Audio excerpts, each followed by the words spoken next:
Assalamualaikum warahmatullahi wabarakatuh. Nama saya Rahmawati, NIM 190103022.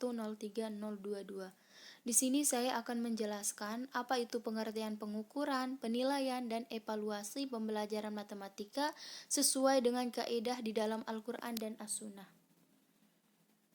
Yang pertama yaitu pengertian pengukuran. Pengukuran adalah proses pengumpulan data melalui pengamatan empiris. Untuk menaksir prestasi siswa, guru melakukan pengukuran dengan membaca apa yang telah dilakukan para siswa, mengamati kinerja mereka, mendengarkan apa yang mereka katakan, dan pada umumnya memakai indera. Artinya bahwa semua aspek yang diamati benar-benar teramati, sehingga mendapatkan data yang benar-benar akurat. Pengukuran menurut para ahli. Yang pertama, pengukuran diartikan sebagai proses untuk menentukan luas atau kualitas sesuatu. Ini menurut Won Edwin. Yang kedua, pengukuran adalah suatu tindakan atau proses untuk menentukan luas atau kualitas dari sesuatu itu. Ini menurut Won dan Brown. 3. Pengukuran dalam bahasa Inggris dikenal dengan measurement dan dalam bahasa Arabnya adalah muqayasah. Dapat diartikan sebagai kegiatan yang dilakukan untuk mengukur sesuatu. Ini menurut Anas Sudijono. Yang kedua, yaitu pengertian penilaian. Penilaian adalah suatu proses sistematis yang mengandung pengumpulan informasi, menganalisis dan menginterpretasi informasi tersebut untuk membuat keputusan-keputusan. Penilaian menurut para ahli. Penilaian adalah tindakan atau proses untuk menentukan nilai dari sesuatu. Ini menurut Won dan Brown. Penilaian adalah suatu usaha untuk mengumpulkan berbagai informasi secara berkesinambungan dan menyeluruh tentang proses dan hasil belajar yang telah dicapai oleh siswa melalui kegiatan belajar mengajar yang ditetapkan sehingga dapat dijadikan dasar untuk menentukan langkah selanjutnya. Ini menurut The Fact yang dikutip Sri Badi. Yang ketiga yaitu pengertian evaluasi. Evaluasi adalah sebuah proses pengumpulan data untuk menentukan sejauh mana, dalam hal apa, dan bagaimana tujuan pendidikan sudah tercapai. Jika belum, bagaimana yang belum dan apa sebabnya. Ini menunjukkan solusi untuk memecahkan suatu masalah yang terjadi pada entah itu pada pengukuran dan pada penilaian. Evaluasi menurut para ahli. Yang pertama, evaluasi sebagaimana kita lihat adalah pengumpulan kenyataan secara sistematis untuk menetapkan apakah dalam kenyataannya terjadi perubahan dalam diri siswa dan menetapkan sejauh mana tingkat perubahan dalam pribadi siswa. Ini menurut Bloom. 2. Menurut pengertian bahasa, kata evaluasi berasal dari bahasa Inggris evaluation, yang berarti penilaian atau penaksiran. Di sini terdapat tabel perbedaan nilai pengukuran dan evaluasi. Di sini penilaian mengutip penilaian lebih ditunjukkan untuk menilai peserta didik dan sebagai pengambil keputusan. Yang pengukuran mengutip pengukuran proses kuantifikasi yang menghasilkan data kuantitatif sebagai bahan dan informasi dalam evaluasi, dan proses pengumpulan data melalui pengalaman empiris. Yang terakhir yaitu evaluasi.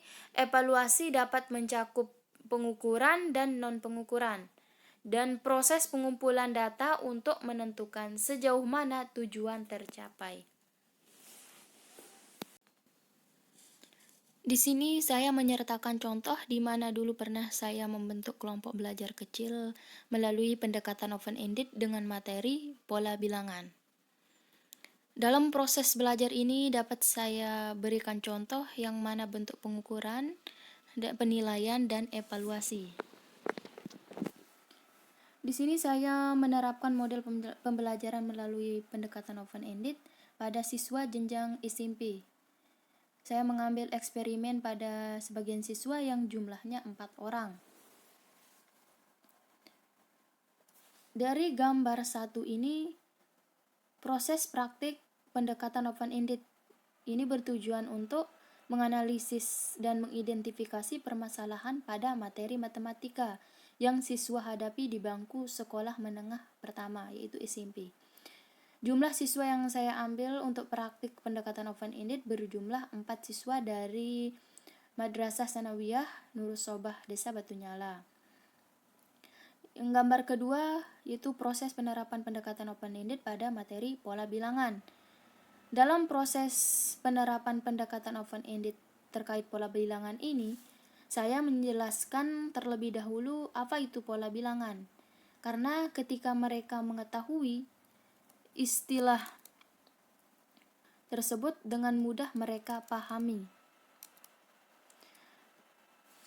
Ini yang gambar 1 dan gambar 2 ini sudah termasuk yaitu pengukuran, di mana dalam proses-proses pembelajaran ini itu terjadinya proses pengukuran, di mana kita mengukur atau saya mengukur pola pikir siswa atau potensi siswa pada materi pembelajaran matematika yaitu pola bilangan.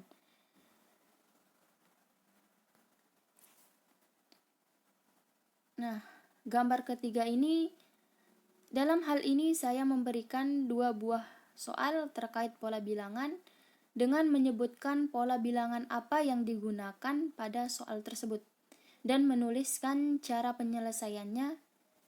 Contoh soalnya seperti yang di atas, itu bilangan selanjutnya pada pola bilangan ini adalah titik-titik-titik yang dibawahkan. Nah, yang di bawahnya yang gambar keempat ini hasil penjelasan soal dari siswa tersebut, hasil penyelesaian soal dari yang siswa yang di atas. Nah, dilihat dari hasilnya ini kita dapat menilai bagaimana pola pikir siswa, bagaimana pengetahuan siswa dalam materi pola bilangan ini. Nah, dalam proses yang telah kita lakukan yang tadi dari pengukuran dan penilaian ini, nah, terakhir kita akan melakukan evaluasi. Apa saja yang kurang dan apa saja yang lebih dalam proses tersebut. Yang saya bisa simpulkan adalah di mana siswa akan dapat mengerti dengan pola bilangan yang dijelaskan dengan dikaitkan dengan kehidupannya sehari-hari, termasuk aktivitasnya, budaya-budaya yang mereka ketahui, kebiasaan. Nah, ketika kita melakukan pembelajaran yang berkaitan pembelajaran matematika yang berkaitan dengan kehidupan sehari-hari, maka dengan sangat mudah siswa akan memahami materi tersebut. Sekian dan terima kasih. Wassalamualaikum warahmatullahi wabarakatuh.